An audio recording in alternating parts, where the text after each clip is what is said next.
tous, on est ravis de vous retrouver ce soir pour une nouvelle émission des Super Talks, l'émission de DigiSchool qui vous aide dans votre orientation. Alors aujourd'hui, on est au lendemain de l'ouverture de Parcoursup. Vous pouvez désormais vous inscrire et formuler vos vœux d'orientation post-bac sur la plateforme. Et donc ce soir, on va essayer de vous donner plein d'astuces, des conseils et les règles un peu à suivre pour formuler vos vœux de manière assez pas stressante. Voilà. Et on va faire un focus ce soir sur les écoles de commerce parce qu'il y a des petites subtilités pour formuler ses vœux en école de commerce. Pour parler de tout ça ce soir, je ne suis pas toute seule. Je suis accompagnée de Christophe. Christophe, tu es le directeur des admissions à l'IPAG. Bonsoir, comment vas-tu? Bonsoir Marilou, bonsoir. Tout va bien, et toi? En cette journée particulière de grève? Ça va très bien. Ça va très bien en ce jour de grève, effectivement, on s'adapte. Et avec nous aussi ce soir, on a la chance d'avoir deux étudiants de l'IPAG qui sont tous les deux en troisième année de PGE. On a avec nous Mathis et également Chloé. Alors, c'est trop cool. Ce soir, on est hyper international parce que Christophe est à Abidjan, Mathis est aux Pays-Bas et Chloé est au Canada. Voilà, donc comme ça, on a une belle illustration de l'international en école de co ce soir.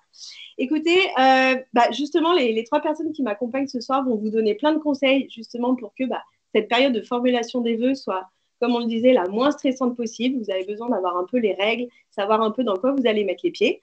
On va vous expliquer tout ça. N'hésitez pas dans le chat à poser vos questions. On les posera à nos super intervenants de ce soir pour vous aider au maximum. L'introduction est terminée. On va rentrer dans le vif du sujet avec toi, Christophe. Est-ce que déjà, pour reposer le cadre de Parcoursup, déjà, Parcoursup, c'est quoi?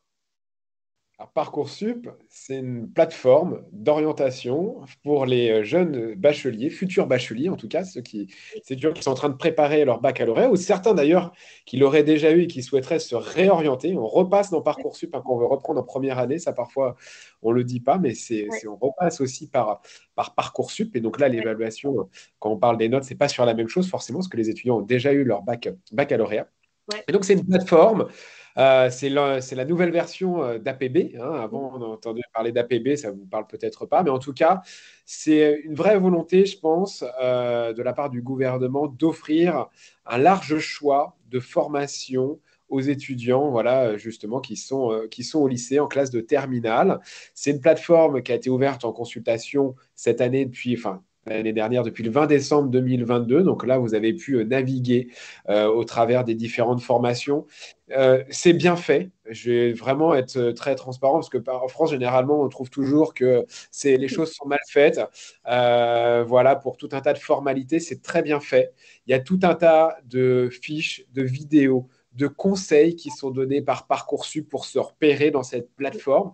Et en fait, c'est assez simple. Il faut être méthodologique, il faut lire. Alors, c'est quelque chose qu'on fait de moins en moins, lire, mais en fait, tout est dedans. En fait, tout est mis dedans. Et si on suit bien toutes les étapes du calendrier, si on suit bien tous les conseils, et bien entendu, nous aussi, avec Mathis et Chloé qui ont été étudiants, qui sont passés par là, et puis moi, c'est mon expertise professionnelle, on va vous donner des conseils. Mais généralement, voilà, tu parlais de période stressante. Oui, il y a un stress forcément toujours sur son avenir, sur ce qu'on va devenir, mais en regardant bien, en s'informant, en venant échanger avec les étudiants des écoles, des différentes formations, généralement, ça se passe bien. On arrive à mûrir, entre guillemets, son projet professionnel et son projet de poursuite d'études assez facilement. Et en plus, avec tous les conseils qu'on va vous donner ce soir, Parcoursup n'aura plus de secret pour vous, donc ce sera forcément plus facile. Il y a quelques règles sur Parcoursup, notamment sur le type de vœux et le nombre de vœux qu'on peut formuler, école de commerce ou pas. Ça, c'est vraiment faire un rappel des règles. Christophe, combien de vœux on a le droit, en tant que candidat, de formuler? Alors, il y a 10 vœux. Voilà, c'est 10 vœux. Il y a des spécificités, effectivement, en fonction de certaines formations dites sélectives. Par exemple, les formations dites sélectives, c'est quand il y a un grand nombre de vœux, un grand nombre de candidats qui veulent cette formation et qu'il y a un nombre de places qui est insuffisant. C'est ce qu'on dit les formations sélectives. C'est le cas pour certains BTS, par exemple. Et donc là, on a une notion de sous-vœux, c'est-à-dire qu'on peut postuler à une formation, mais dans plusieurs établissements. donc l'IPAG par exemple à des BTS, et il y a aussi les concours qui sont d'autres spécificités. Le programme Grande École pour lequel sont étudiants Chloé et Mathis, c'est un concours, c'est une école, enfin c'est un programme, on y accède par l'intermédiaire d'un concours qui s'appelle le concours Sésame. Ouais. Et pour ce concours, du coup, on a le droit de choisir parmi les 14 écoles présentées dans ce concours. Donc on a un vœu qui est le concours Sésame, mais au final, on a un choix de 14 écoles derrière. Ouais. Alors, pour faire le petit récap, donc vous avez le droit en tant que candidat de formuler jusqu'à 10 vœux. Donc, comme tu l'as dit, Christophe, un vœu, en fait, c'est un type de formation, un type de diplôme. Par exemple, vous voulez formuler un vœu en fac de droit, la fac de droit d'une ville sera un vœu. Si vous faites dans plusieurs villes, ce sera 2 vœux. Ça, c'est la spécificité des universités. Tu l'as dit, dans les formations sélectives. Et là, on va reprendre effectivement l'exemple du BTS MCO, par exemple, que vous proposez à l'IPAG. Le BTS MCO, c'est une formation qui va être considérée comme un vœu. Et un établissement comme l'IPAG va le proposer et le lycée XY vont les proposer aussi. Demain, si vous avez envie de postuler sur Parcoursup à un BTS MCO à l'IPAG et dans 2 autres lycées qui sont pas loin de chez vous, ça fera un vœu et 3 sous-vœux. Voilà. Pour ne pas vous mélanger, de toute façon, ne vous inquiétez pas, quand vous formulez vos vœux sur Parcoursup, vous avez un tableau de bord qui se met à jour automatiquement, mais c'est quand même intéressant de comprendre comment ça marche, cette notion de vœux et de sous-vœux, parce que la règle de Parcoursup, c'est 10 vœux au maximum et 20 sous-vœux au maximum.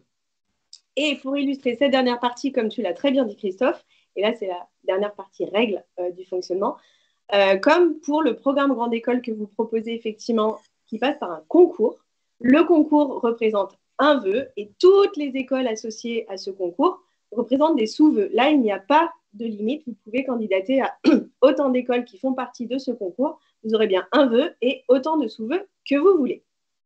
Les règles sont posées. Maintenant, ce qu'il faut bien avoir en tête, c'est le calendrier. Donc, on a dit, la plateforme a ouvert hier. Vous avez jusqu'au 9 mars pour saisir vos vœux, donc mettre vos vœux dans votre dossier Parcoursup. Et par la suite, vous aurez entre le 10 mars et le 6 avril le temps de renseigner vos vœux. On va revenir dessus justement avec l'exemple justement de la formulation concrète d'un vœu via le concours Sésame.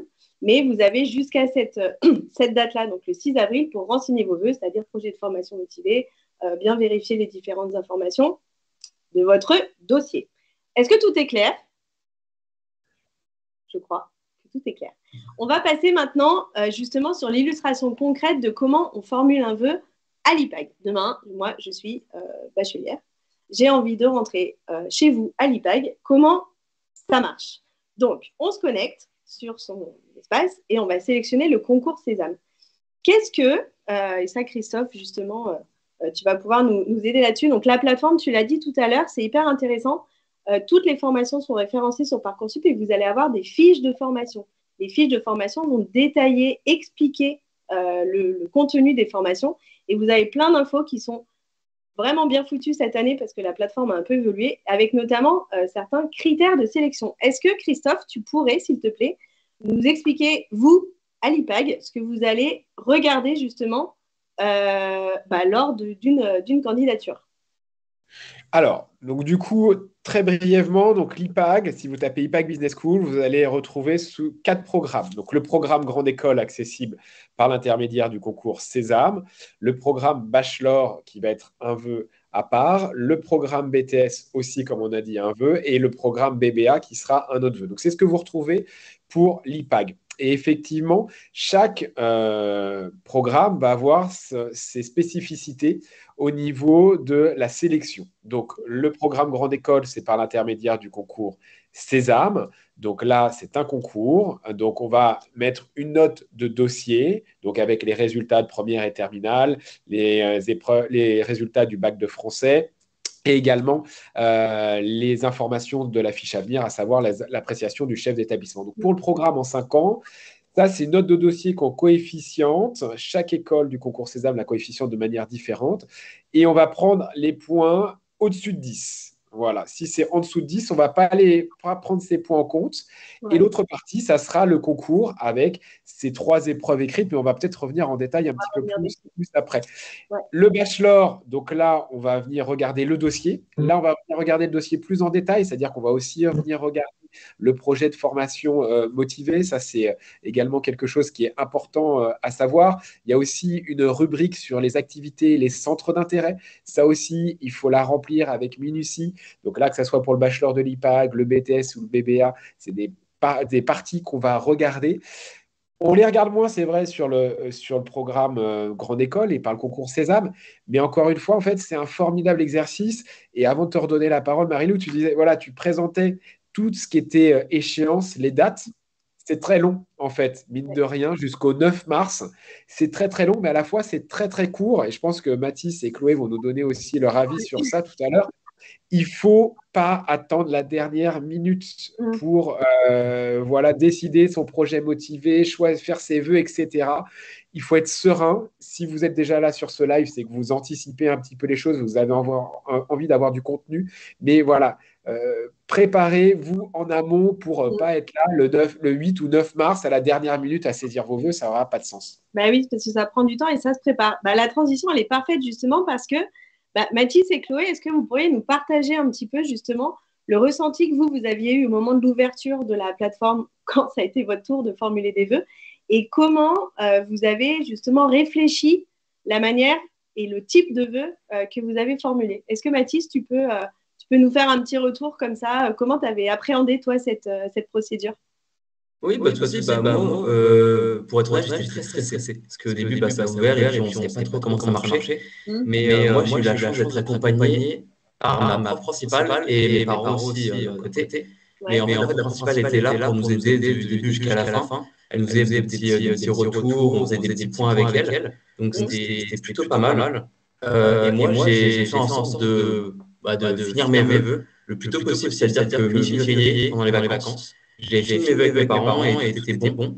Et là, j'ai préparé pour le cours et tout ça. Mais du coup, au niveau des vœux, moi, ce que j'ai pris concrètement, du coup, il y a eu l'école de commerce. J'ai fait plusieurs portes ouvertes pour savoir quelle école de commerce je préférais. Et du coup, j'ai choisi Concept avec l'IPAG notamment. Et après aussi, notre principal nous disait aussi pour être sûr, il fallait absolument qu'on mette des universités au cas où.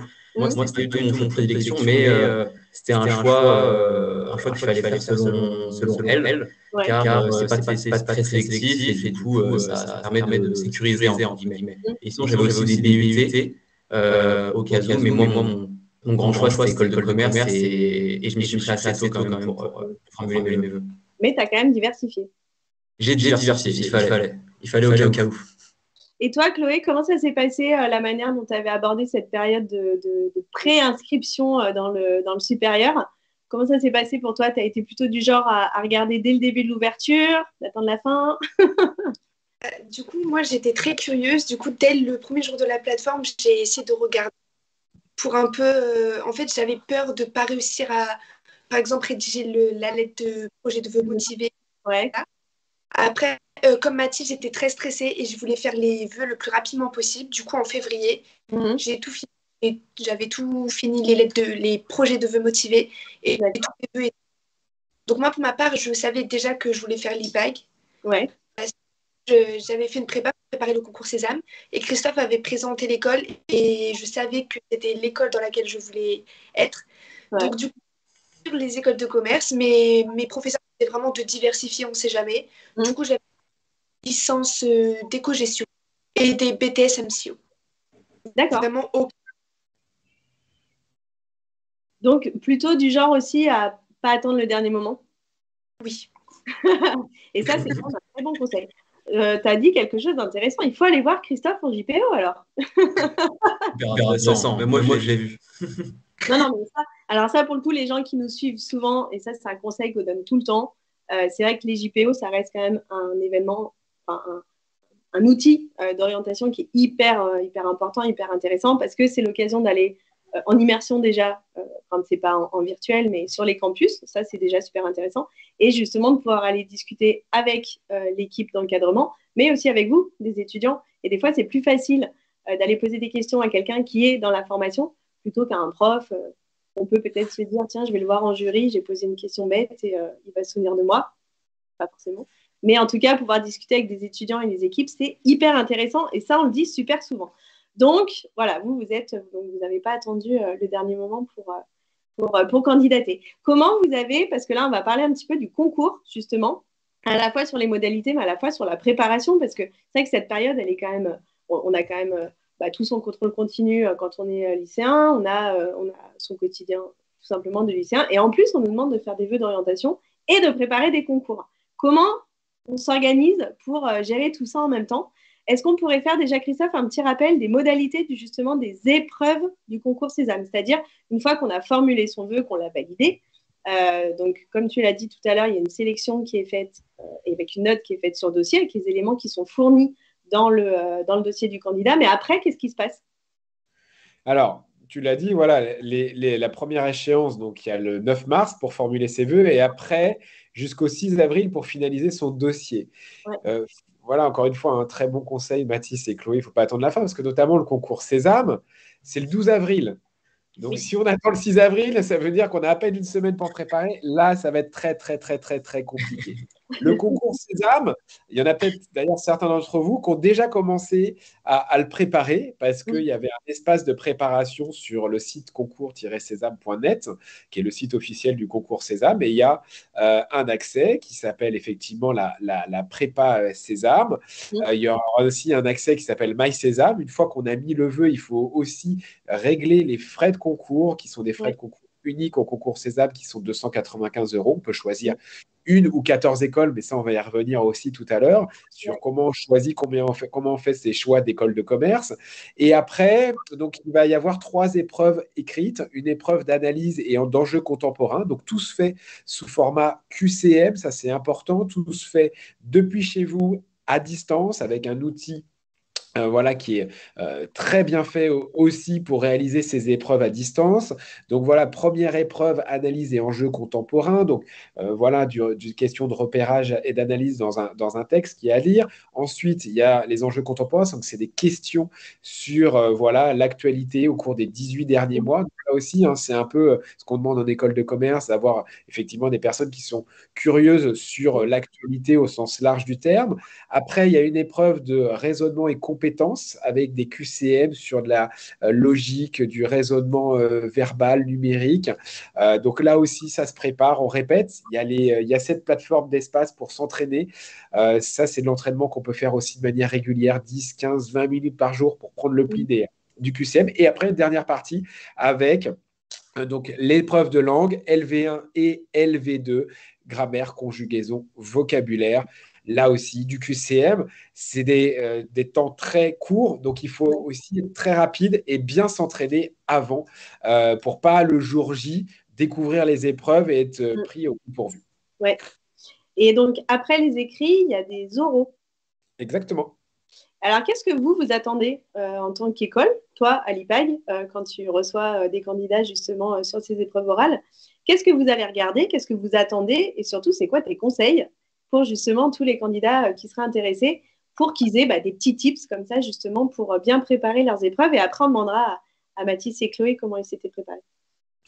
Alors, donc du coup, ce qu'il faut savoir, c'est qu'après ces épreuves écrites, effectivement, les candidats sont déclarés donc convoqués ou non aux épreuves orales. Donc, c'est-à-dire que si les notes n'étaient pas suffisantes aux écrits, là, le vœu s'arrête de lui-même parce qu'ils n'ont pas eu la moyenne suffisante pour présenter les épreuves orales de l'IPAG. L'IPAG, donc il y a un entretien individuel en anglais et un entretien collectif en français. Donc, c'est 2 entretiens, là aussi, qui se préparent. Il faut savoir, voilà, en anglais, se présenter, parler de son parcours, parler de son projet, de ses motivations pour rejoindre l'école, connaître l'école. Je pense aussi que c'est aussi important. On parlait des journées portes ouvertes tout à l'heure. L'IPAG propose aussi, par exemple, des journées d'immersion pour venir tester les cours de l'école, des soirées aussi portes ouvertes pour ceux qui ne peuvent pas venir en journée, tout un tas de choses aussi, des webinars tout au long de l'année. D'ailleurs, pour ceux qui veulent poursuivre, peut-être après avoir encore plus une découverte des programmes, on fera un webinar tout de suite après.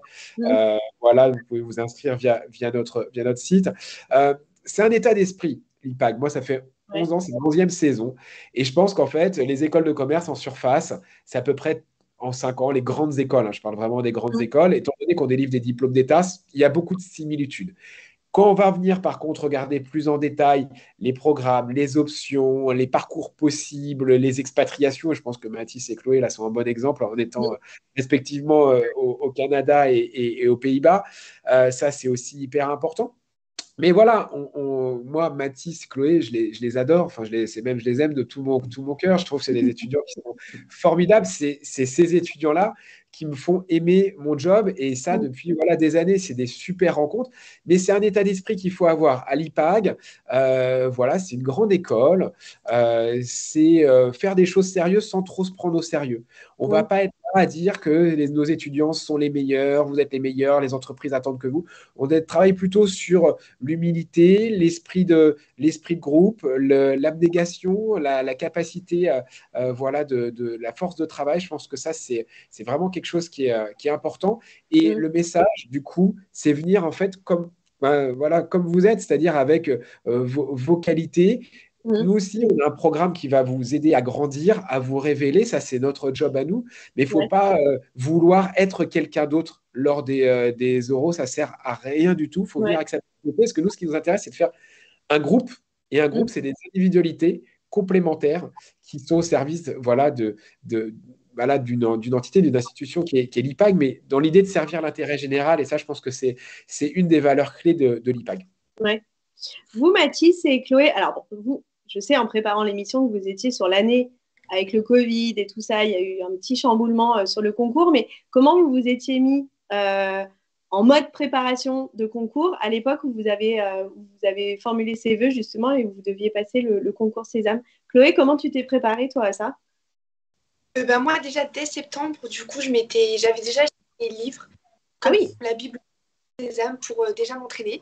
Donc c'était un peu compliqué de gérer dès septembre, mais j'ai essayé d'en faire au moins une fois par semaine, surtout les maths, parce que c'est un peu la partie la plus compliquée, la logique mathématique. En tout cas, c'est la plus compliquée. Et au fur et à mesure, on ne savait pas trop si les concours étaient annulés. Du coup, j'ai révisé vraiment jusqu'au dernier moment. Les autres, j'ai écrit parce que je me suis dit, au cas où, je serais prête. Donc, j'ai fait avec le livre. Et j'ai regardé aussi des conseils sur YouTube, des tutos, tout ça. Et j'étais vraiment prête à passer le concours. Ouais. Ça, c'est pas fait. Très en amont pour le coup là, il était vraiment. Toi, tu savais vraiment où tu voulais aller. Hein. Et toi, Mathis, comment ça s'est passé? Alors moi, j'étais moins en avance que Chloé. Moi, j'ai commencé en février. Donc en fait, dès que mes vœux étaient validés, enfin dès que je savais que j'avais rentré mes vœux Parcoursup, que je voulais faire le concours Sésame, en fait, j'ai commencé dès que j'ai reçu aussi la brochure Sésame, enfin le petit livret d'entraînement. Ouais, voilà, exactement. Donc j'ai commencé à partir de ce moment-là. Et du coup, moi, mon grand problème, c'était la logique. J'arrivais pas avec la logique. Et du coup, je faisais que répéter, parce qu'en fait, ça se répétait. C'était des exercices qui se répétaient. En plus, ça n'a pas beaucoup de temps. Donc, moi, ce que je faisais, c'est que je répétais à chaque fois la technique. Et du coup, à la fin, ça rentrait. Et après, du coup, après, on a su que c'était annulé. Mais sinon, moi, je m'étais mis bien avant aussi. Un ou 2 mois et demi avant. Et puis, j'avais regardé aussi des vidéos sur Sésame, sur le site du concours Sésame. Et puis après, je m'étais aussi préparé un peu pour les euros au cas où, en amont. Et voilà. Mais sinon, moi, c'était à fond la logique. Et puis à fond. Et toi, Christophe, le petit conseil justement que tu pourrais donner sur le temps de préparation, combien de temps avant les épreuves, à partir de quand en fait on commence à préparer son concours? Ça va dépendre de chacun. C'est un concours. Très souvent, la question, est-ce que le concours Sésame est difficile? C'est très compliqué de dire, est-ce que le concours Sésame est difficile? Il y a des personnes qui ont des capacités, des facilités. Par exemple, il y a des personnes qui vont être très bonnes en langue, et alors pour qui l'épreuve de langue, ça va être une formalité. D'autres qui ont l'esprit logique, mathématique, et vont se dire, en fait, oui, ils vont voir 3-4 fois les formats des questions, et ça va couler de source. Ça dépend de chacun. Mais moi, je pense que c'est un peu comme un sportif qui répète ses gammes avant une compétition. Il faut répéter de manière régulière. Et il me semble qu'effectivement, je pense que le concours a lieu le 12 avril. 2 mois en avance, c'est vraiment voilà, le minimum. Donc là, on vient là, d'ici un petit mois au plus tard, vraiment au plus tard, pour le préparer. C'est bien d'y aller crescendo aussi, voilà, il y a cette application, Prépa Sésame, qui est très bien faite. On peut venir faire les exercices. Voilà, on a effectivement le petit guide, les annales.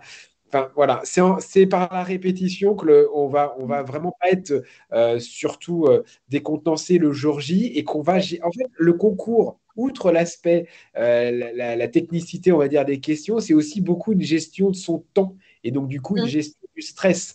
C'est pour ça qu'il faut aller vite, voilà, passer d'une question à une autre, pas hésiter, voilà, aller là où on est sûr de bien répondre et puis après revenir quand on est si on nous reste du temps, revenir sur les questions pour lesquelles on n'a pas pu répondre instantanément. Mais c'est une épreuve de rapidité, de technicité et de rapidité.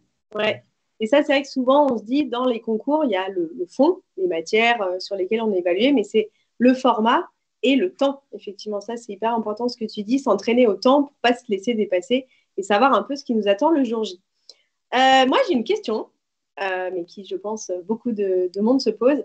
Typiquement, avec le concours Sésame, donc il y a 14 écoles qui sont rattachées à ce concours. Comment moi, en tant que candidat, je me renseigne sur les différentes écoles pour savoir dans lesquelles j'ai envie d'aller et est-ce que... Alors, je demanderai à Mathis et justement à Chloé comment eux, ils ont fait leur découverte d'école, mais quels sont, selon toi, Christophe, les critères qui sont hyper importants quand on ne connaît pas forcément tous les programmes de formation, sur quoi il faut être hyper vigilant pour se renseigner sur les écoles? Alors, donc effectivement, c'est assez tentant le concours Sésame, c'est un vœu, 14 écoles, 17 programmes. Donc, effectivement, c'est très tentant de tout mettre et puis de se dire on verra bien où je suis pris et puis voilà, on verra ce qui se passera pendant les oraux. Je pense que, voilà, comme je disais tout à l'heure, même si les programmes peuvent se ressembler en surface, déjà, il y a une différence principale, les programmes en 4 ans et les programmes en 5 ans. Donc déjà, ça, c'est un choix. Qu'on veut un bachelor en 4 ans ou un programme grande école, voilà, un diplôme d'État en 5 ans, ça, c'est aussi une première question sur lesquelles se poser. Mais je pense que, voilà, chaque école aura ses spécificités. On a parlé tout à l'heure, voilà, de tous les événements pour aller à la rencontre. Je suis en train de perdre le fil de ta question initiale. Marie, repose. Ma question, c'était, je suis candidat, j'ai formulé mon vœu dans un concours qui m'ouvre l'accès à 14 écoles. En gros, est-ce que je candidate aux 14 sur les 14, comment je me renseigne? Est-ce que les 14 sont faites pour moi? Voilà, c'était un peu pour réussir à, entre guillemets, faire le tri. Parce que, voilà, ça fait beaucoup d'écoles, ça fait beaucoup de formations. Est-ce qu'il y a des choses, parce que c'est vrai, tu as raison, un programme en 5 ans, c'est un programme en 5 ans qui est reconnu. Après, il y a les spécificités des écoles. Qu'est-ce qui va faire la spécificité d'une école? Pardon, moi aussi, je parle aussi. Non, mais c'est moi, en fait, parce que j'avais en tête, en fait, ce que je voulais donner comme information, c'est effectivement concours Sésame, depuis que c'est en frais de concours unique. Donc, c'est-à-dire, avant, il y avait des frais de concours et on payait par école supplémentaire. Donc là, en moyenne, c'était 4 à 5 vœux. Aujourd'hui, on est quasiment passé à 8,5, voire 9 vœux par candidat. Donc, c'est-à-dire que sur les 14 écoles, les étudiants choisissent quasiment 9 écoles. C'est énorme. Moi, je pense qu'il faut se concentrer sur 4-5 écoles. Il faut déjà savoir ce qu'on veut entre un programme grande école et un programme bachelor en 4 ans parce que ce n'est pas du tout la même approche pédagogique. Il faut savoir aussi ce qu'on veut en termes d'international. Par exemple, à l'IPAG, on offre un programme classique, le grande école classique. On offre ce même programme 100% en anglais, ce qu'on appelle l'American Track. On offre ce même programme avec une compétence ingénierie, un double diplôme management et ingénierie. Et on offre ce même programme avec une orientation sur les sciences politiques, la géopolitique et la communication. Donc là, déjà, par exemple, ceux qui ont pris H2GSP, ils se disent, tiens, H2GSP, j'aime bien en terminale. Ah, j'ai envie de faire une école de commerce. Et en plus, je vois qu'à l'IPAG, il y a cette option géopolitique. Ou moi, j'ai envie de faire des études en anglais. Voilà, j'ai envie de, comment dirais-je, d'avoir des échanges universitaires chaque année. Eh bien, l'American Track. Ou peut-être que je ne sais pas encore ce que je veux. Mon niveau d'anglais est à parfaire. Et c'est bien normal en classe de terminale. Je vais choisir le programme classique. Et puis, je vais aller crescendo. Et là, Mathis et Chloé en sont l'illustration. En troisième année, on part 1 an à l'étranger. Donc ça, par exemple, c'est un point qui est hyper important. Parce que je sais que ça peut être déceptif à l'IPAG. Et ce n'est pas le cas de toutes les écoles. Je ne dis pas ça pour dire que l'IPAG, c'est mieux qu'ailleurs, mais c'est un fait. À l'IPAG, tous nos étudiants partent au minimum dans le programme grande école 1 an à l'étranger. Et ça, c'est une question posée aux écoles. Quelles sont mes garanties de partir? À l'IPAG, il n'y a pas de note minimum. Il n'y a pas... Tout le monde part un an à l'étranger. Ça, c'est quand même trop cool. Ouais. Vous, justement, Mathis et Chloé, quand vous avez formulé votre vœu, on parlait justement de cette grande offre entre guillemets, le nombre d'écoles qui sont associées à ce concours. Est-ce que vous avez été plutôt du genre justement à candidater partout ou est-ce que vous avez fait un choix assez restreint et pourquoi? Mathis, toi, comment ça s'est passé? Moi, tout simplement, j'ai candidaté à 7 écoles pour Sésame, mais moi, j'ai fait par rapport du coup, à la géographie parce que je ne me voyais pas aller dans toute la France faire des euros à la fin. Donc, moi, j'ai fait par rapport à la géographie, donc j'ai pris des écoles sur Paris. Mais après, au niveau du choix des écoles aussi, un truc qui est très important, c'est que moi, j'ai fait des portes ouvertes. J'ai fait pas mal de portes ouvertes, et c'est ça, en fait, qui m'a aidé à choisir mon école. Donc, concrètement, c'est ça, c'est un conseil que je peux vous donner, c'est aller dans les écoles, voir l'ambiance, parce que c'est là, en fait, vous choisirez votre école, et c'est là, en fait, que vous voyez si ça peut être votre école. Moi, c'est comme ça que j'ai vu, j'ai kiffé l'IPAG, et à d'autres que j'ai moins kiffé, voilà. Et du coup, c'est comme ça qu'on choisit son école aussi en allant au salon. Moi, je savais pas ce que je voulais faire, donc je regardais pas trop les masters. Ce qui est bien avec l'école de commerce, c'est qu'au début, c'est très général. Donc, voilà, moi, c'est comme ça que j'ai choisi mon école, en tout cas. Porte ouverte, et puis géographie aussi. Ouais. Et toi, Chloé, comment ça s'est passé? Est-ce que tu as le souvenir du nombre de vœux ou du nombre d'écoles que tu avais demandé et comment tu as fait ton choix? Du coup, moi, j'ai sélectionné 5 écoles. Ouais. Déjà, moi, comme Christophe il a dit, je voulais pas des bac plus 4, je voulais un bac plus 5. Du coup, tous les autres pas sélectionnés. Du coup, j'ai choisi 5 écoles bac plus 5. Ouais.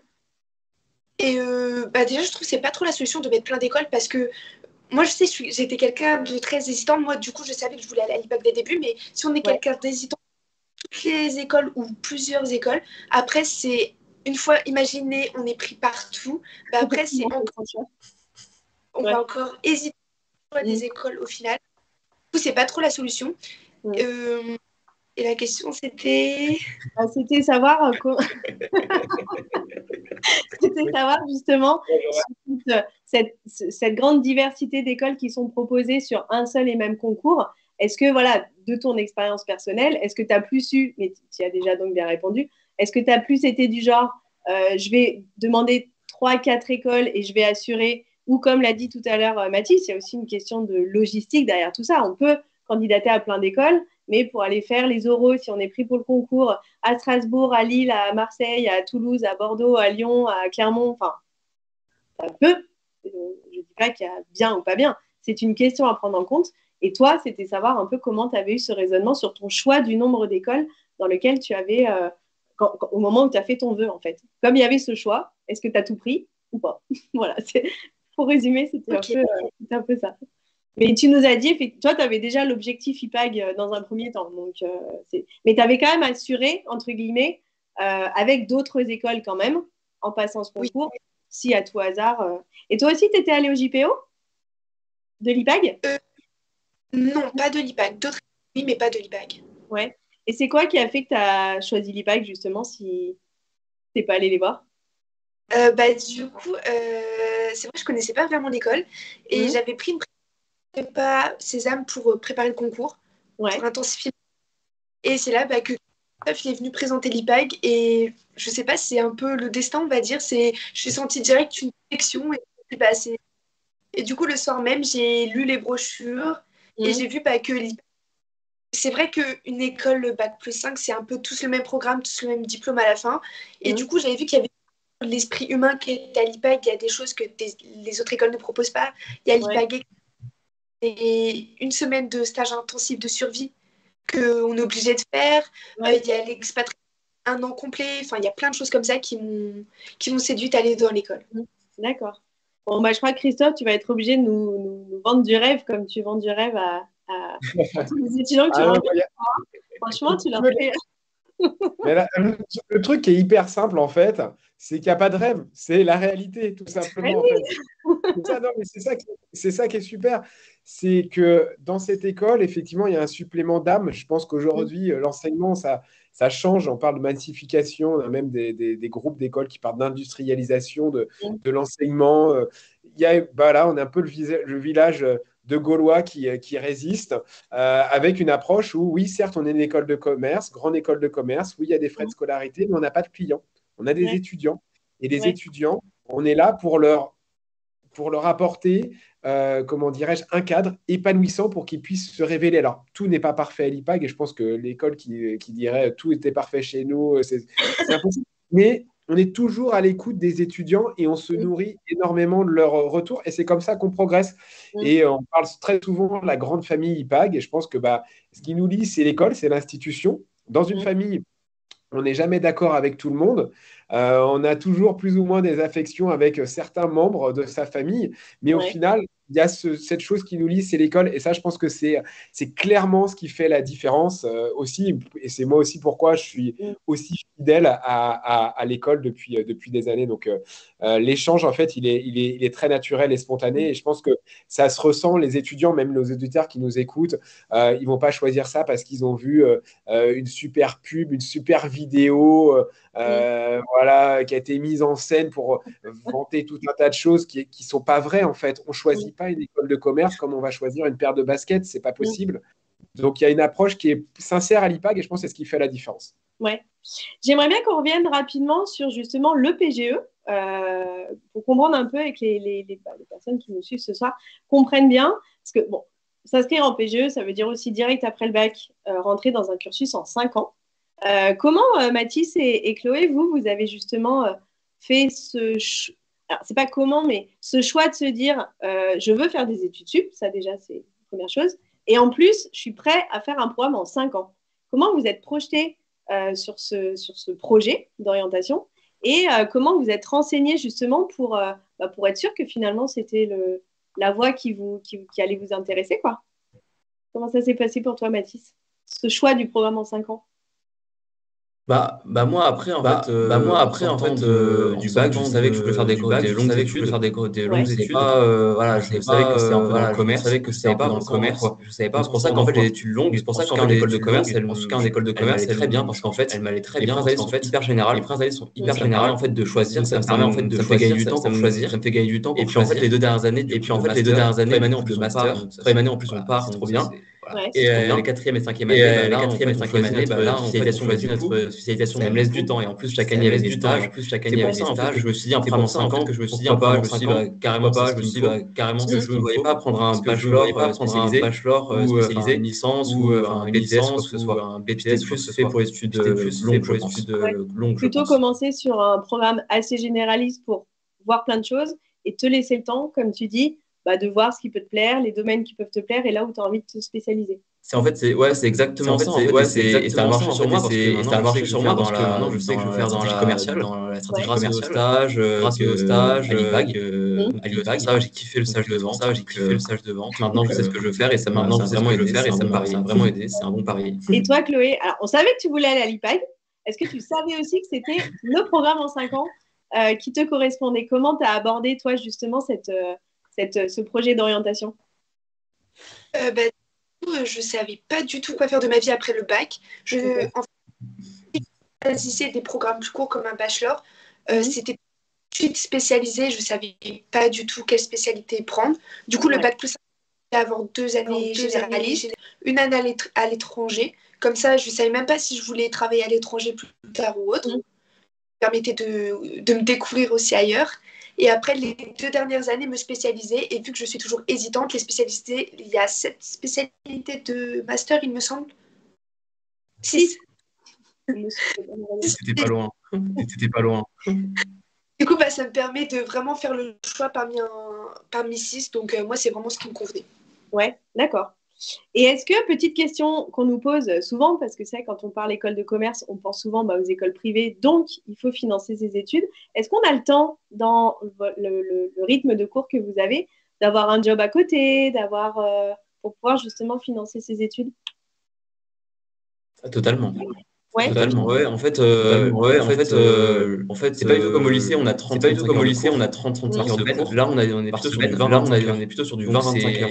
c'est hyper libre en fait. Ça nous permet de faire autre chose à côté, ça nous permet de faire d'avoir un job le week-end, de bosser aussi sur nos projets, si on en a, c'est super libre en fait. C'est aussi super libre en fait. Ce qui m'a plu, c'est que en tout cas mon arrivée en première année d'école de commerce, j'ai aussi un peu avec temps libre, de temps libre. On a carrément le temps, oui. On a carrément le temps, oui. Et toi aussi, Chloé? Oui, bah moi c'était même une surprise. Je pensais que c'était beaucoup plus soutenu. Le rythme, je pensais que j'aurais jamais pu avoir de job étudiant ou autre. Et au final, j'ai avoir de job étudiant à gérer mes cours à côté. Donc franchement, c'est parfait. Ouais. On peut, Christophe, dans le cadre de l'IPAG, recevoir une bourse ou pas? Oui, alors ça c'est important aussi. École de commerce, c'est pas uniquement réservé qu'à une catégorie, voilà, que les gens qui peuvent financer, ça c'est aussi très important. L'IPAG, il faut savoir que c'est une association de loi 1901, donc c'est un établissement à but non lucratif. Donc tout ce qui rentre à l'école est réinvesti à l'école et l'IPAG est également établissement ESPIG, d'enseignement supérieur privé d'intérêt général. Donc ça donne un peu aussi sur la philosophie de l'école. L'idée, c'est de se dire qu'il y a plusieurs déjà voies et parcours. Effectivement, si on choisit le programme Grande École, il y a 3 années à financer parce que les 4e et 5e années peuvent se faire en alternance. Donc ça aussi, qui dit alternance dit prise en charge des frais de scolarité plus un salaire à hauteur d'environ 78% du SMIC. On accueille bien entendu les étudiants boursiers, les stages sont rémunérés, on peut travailler à côté de l'école et il y a aussi des bourses à l'IPAG internes, à la fois sur les résultats académiques. Donc, on a des bourses de major de promo. Major de promo, c'est 1 500 euros, deuxième 1 000 euros et troisième 500 euros quand même. Donc, ce n'est pas neutre. Et pour les étudiants qui auront une mention très bien au baccalauréat, la première année, c'est 50% des frais de scolarité qui sont déduits. Donc ça, c'est quand même aussi important et non négligeable parce que l'IPAG récompense l'excellence. Donc ça, c'est aussi important. Et après, il y a aussi la solution de faire des prêts bancaires, ça avec nos partenaires à des taux préférentiels. Il faut voir une école de commerce aussi comme un investissement sur soi, un investissement sur l'avenir. Aujourd'hui en France, si on veut occuper des fonctions d'encadrement de cadre, comme on dit en entreprise, c'est Bac+5 minimum, c'est comme ça. Et aussi derrière, on va avoir un premier salaire. La moyenne à l'IPAG, c'est 43,5 000 euros par an. C'est le salaire moyen à la sortie de l'école, avec une évolution aussi au fur et à mesure à la sortie de l'école. Encore une fois, c'est une moyenne, donc ça veut dire qu'il y en a qui sont au-dessus. Nous, ce qu'on met en avant aussi à l'IPAG, c'est que voilà, cet investissement, il y aura un retour sur investissement parce que l'employabilité est très bonne. Mais après, c'est ce que chacun va faire de son diplôme et de sa carrière professionnelle parce que chaque étudiant aura des ambitions différentes. On a des étudiants entrepreneurs à l'IPAG. C'est sûr que quand on est entrepreneur, les premières années, on ne se verse pas 5 000 euros de salaire par mois. Ça paraît évident. Et on peut faire une levée de fonds exceptionnelle. On peut revendre sa société. Et c'est ça qui est intéressant. Voilà, la vie, ce n'est pas une ligne d'arrivée, une ligne de départ. C'est tout un cheminement et c'est ce vers quoi on emmène nos étudiants. Ouais. Et donc, on va quand même parler 3 minutes de cette fameuse année à l'étranger. Tu disais tout à l'heure, justement, Christophe, il n'y a pas de critères pour partir. Tout le monde part. Pourquoi, Chloé et Mathis, pourquoi les Pays-Bas et Montréal, pas Montréal, et le Canada? C'est quoi qui vous a attiré là-bas? Et comment, est-ce que c'est vous qui avez choisi ces destinations? Est-ce que c'est une opportunité? Comment l'école vous a accompagné justement sur ce projet? Est-ce qu'on peut aborder un petit peu vite fait cette année-là que vous êtes en train de vivre tous les deux? Ça donne envie quand même. Chloé, comment tu t'es retrouvée au Canada? Du coup, on a dû passer un test de langue. Et ça nous permettait aussi à ce que l'école nous classe et à ce qu'on puisse voir à quelles écoles on est éligible. Et moi, ma priorité, c'était de m'améliorer en anglais parce que en entreprise, on demande souvent de maîtriser l'anglais. Donc, pas d'école. Et le Canada, c'est un peu un pays qu'on entend de plus en plus parler à la télévision, tout ça. Du coup, je me suis laissée tenter pour et c'est une expérience d'une vie parce que finalement, je vais travailler à l'étranger. Là maintenant, mon projet professionnel, il est plus abouti. J'ai plus parce qu'on sort totalement de notre zone de confort. Du coup, moi-même au début, quand je suis arrivée ici, c'était difficile parce que je ressentais plein d'émotions, tout était nouveau. Du coup, ça m'a permis de mieux gérer mes émotions et découvrir de nouvelles émotions aussi. Ouais. Donc, une expérience d'une vie et je ne regrette jamais d'être partie. Et toi, Mathis, les Pays-Bas? Moi, j'adore ma vie, mais j'adore ma vie. Mais en tout cas, en fait, c'était à peu près le même cheminement. On a la même promo avec Chloé. Donc, en fait, on a passé un certificat d'anglais qui s'appelle l'IELTS. Et en fonction de notre niveau, du coup, on pouvait partir dans des pays ou dans d'autres, on ne pouvait pas. Enfin, voilà. Moi, je suis parti aux Pays-Bas et j'ai choisi les Pays-Bas. Dans tous les cas, en fait, on part. Dans tous les cas, en fait, on part. En dessous, on part. On a des super destinations. On a la Grèce. Voilà. Moi, j'ai essayé de partir aux Pays-Bas parce que c'est un pays qui parle très bien anglais. Et j'entends du bien. Les gens sont très sympas. Et en plus, la vie a l'air trop mignonne. La vie a l'air trop mignonne. Ça pourrait changer de Paris, en fait. Allez, c'est pas loin, ça dépayse un petit peu. Et je regrette pas. Les gens sont hyper bons en anglais. Ils sont hyper sympas. Je trouve que la vie est cool. La nourriture, c'est pas fou, mais la nourriture, c'est pas fou, mais la vie est super cool. Et puis l'IPAC nous accompagne du début jusqu'à la fin, c'est-à-dire depuis le début de l'IELTS, on fait des cours d'anglais. Donc, dès le début, on passe l'IELTS, l'IPAC nous paye l'IELTS. Et puis après, on a une coordination qui a nos côtés avant de partir et quand on va partir. Et quand on a tout le temps quelqu'un qui parlait, entre guillemets. Donc ça, c'est super agréable. Et du coup, après, on a un stage à l'étranger ou une mission militaire. Moi, j'ai choisi de partir en mission militaire. Peut-être au Brésil ou à Bali, à voir. Mais du coup, là aussi, l'école nous aide vachement. Avec des stages. Tout est donné en nécessaire pour pouvoir avoir tout ce qu'on a envie. Avoir tout ça qu'on a envie, quoi. C'est ça qui est plutôt cool. Donc voilà. Ça donne envie, oui. Est-ce que vous avez un dernier petit conseil à tous ces jeunes et leurs parents qui nous suivent ce soir et qui ont besoin d'être à la fois rassurés sur la procédure, mais aussi sur toutes ces questions de poursuite d'études post-bac? Ce serait quoi ton conseil, Chloé? Il faut pas stresser, c'est une période qui paraît stressante, mais il faut toujours garder son calme. Il faut l'avenir parce que je pense qu'on est très pas à savoir ce qu'on veut faire après le lycée. Il faut juste essayer d'être curieux, en fait, aller dans les salons étudiants, d'aller voir des écoles pour finalement essayer d'affiner un peu ce qu'on veut faire plus tard. Et mon conseil, ce serait d'être curieux jusqu'à la fin et de aussi faire ses vœux Parcoursup plus rapidement possible. Et parce que d'un coup aussi, ça nous rassure de faire ça, de les avoir terminés comme ça, on se dit et maintenant on peut, s'il y a des concours ou des procédures internes, on peut vraiment travailler sur ça après. Très bon conseil. Et toi, Mathis? Moi, ce serait à peu près le même conseil. Soyez curieux, allez voir les écoles sur leur campus, aller en salon, regarder toutes les possibilités qui s'offrent à vous. Vous avez un large choix de possibilités. Si vous savez que vous voulez faire dans le commerce, vous savez que vous voulez faire aller voir les écoles, parler avec les étudiants, c'est hyper important. Parce que j'ai besoin de conseils, j'ai besoin d'informations et ça m'a beaucoup aidé d'aller dans les écoles, voir les étudiants. Ça m'a aidé à choisir mon école.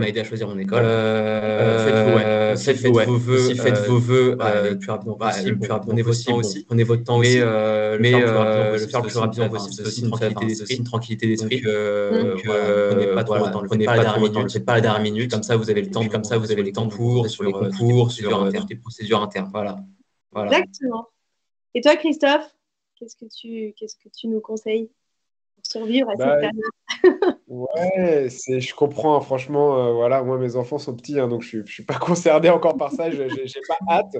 Vous savez qu'en tant que parent, c'est pas évident. Après, comme je disais tout à l'heure, voilà, il faut que le choix il soit celui déjà de l'étudiant, ça c'est important, je dis ça aux parents, voilà, il faut écouter ses enfants.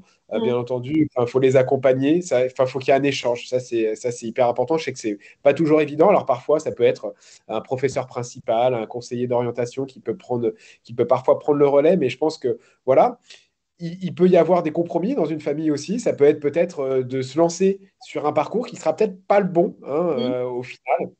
Et ça ne veut pas dire que tout de suite après la terminale, on ne trouve pas sa voie. Ça veut dire que tout de suite, tout est fini et ça y est, on est mis de côté. Non, on peut reprendre. Il y a des rentrées décalées, il y a tout un tas de choses. Enfin, c'est jamais trop tard.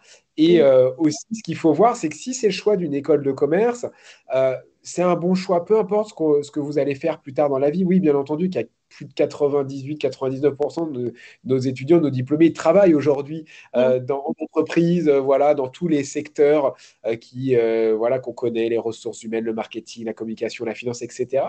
Mais il y en a d'autres qui ont suivi d'autres voies. Et en fait, tout ce qu'on apprend en école de commerce, ça a un sens et c'est utile, en fait. Un diplôme, c'est un CV et c'est une expérience de vie en fait qui est assez incroyable. Là, Mathis et Chloé nous le disent par rapport à leur expatriation, mais aussi par rapport, voilà, on voit que Mathis, il n'y a pas eu besoin de partir à des milliers de kilomètres aussi pour être dépaysé, pour faire de nouvelles rencontres. Et ça, c'est une véritable opportunité. Voilà, c'est se confronter, c'est grandir. Et ça, je pense que une école de commerce, pour ça, c'est très complet et ça ouvre derrière énormément de portes. Généralement, on nous dit qu'est-ce qu'on fait après une école de commerce, mais la liste est tellement longue qu'on pourrait passer la soirée. On sauve pas des vies, hein, on n'est pas médecin, voilà, on sauve pas des vies, mais on apporte une contribution, je pense, utile quand on fait ça. Pour, voilà, dans des entreprises qui font les choses bien, on apporte une contribution utile à la société. Et ça, je pense que ça a du sens, en tout cas pour nos étudiants. Ouais. Alors, pour récapituler un peu tout ce qu'on s'est dit, et notamment sur les règles de Parcoursup, parce que ça reste quand même hyper important, le calendrier à respecter, vous avez jusqu'au 9 mars pour formuler vos vœux, donc votre vœu Cézanne, votre vœu en BTS MCO, à l'IPAG, hop, vous les mettez dans votre dossier candidat sur Parcoursup, donc jusqu'au 9 mars. Vous avez ensuite jusqu'au 6 avril, j'ai eu un bug, jusqu'au 6 avril pour renseigner chacun des vœux. On va vous demander votre projet de formation motivée, donc qui est la lettre de motivation. Elle est très courte, on n'a pas vraiment le temps de donner trop de conseils là ce soir, mais on fera d'autres vidéos là-dessus. Ne vous inquiétez pas sur cette lettre de motivation. 1500 caractères pour bien expliquer pourquoi vous avez envie de candidater. Faudra vérifier vos bulletins de notes, tout un tas de choses pour remplir votre dossier, mais ces échéances sont hyper importantes parce que si vous ne validez pas votre vœu, l'école ne va pas recevoir votre candidature. Donc, ce serait quand même dommage. Vous allez recevoir vos résultats à partir du 1er juin. Ça, on le dit comme ça, on aura largement le temps d'en rediscuter. Et par rapport à l'IPAG, ça passe par le concours Sésame. Le concours Sésame représente un vœu parmi les 10 que vous pouvez formuler sur cette procédure 2023. Et donc, vous pouvez candidater à autant d'écoles que vous voulez, dont l'IPAG. Je crois qu'on a tout dit pour ce soir.